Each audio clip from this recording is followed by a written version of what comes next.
Greetings to the violists for the North Carolina All-State program. I'd like to explain just a few details about these two selections that you've been asked to learn for your audition.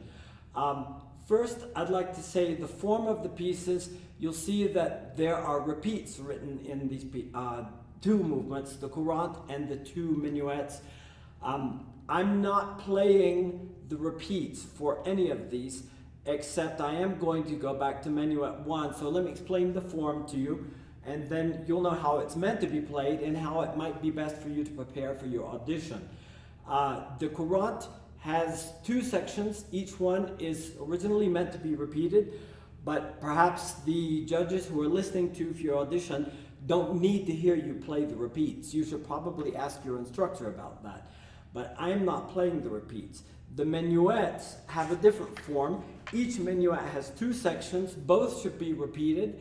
And at the end of Minuet 2, you should go back to play Minuet 1 without the repeats, But you'll notice I'm playing Minuet 1 with no repeats, Minuet 2 with no repeats, but I am going back to Minuet 1.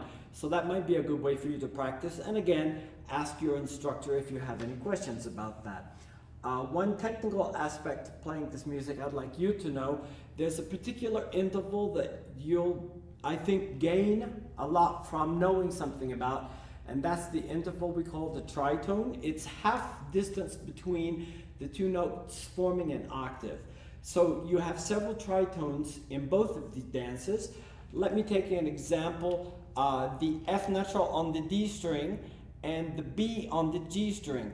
Because these are rather quick moving dances, you're going to have a lot better luck with your playing if, for example, you play one note on one string with a particular finger and then the other string with another finger. So, for example, I would play the F on the D string with my second finger, and then on the G string the B natural with the third finger.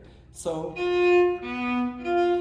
in this way, you'll feel like you're playing a double stop, but you'll be able to make it move.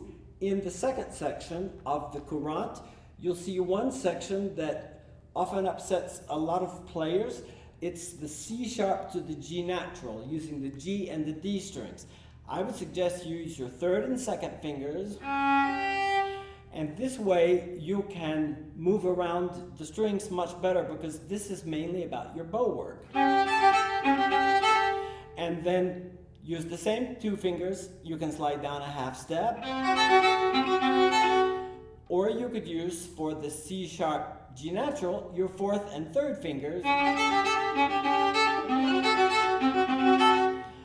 You have to decide which fingering feels best to you.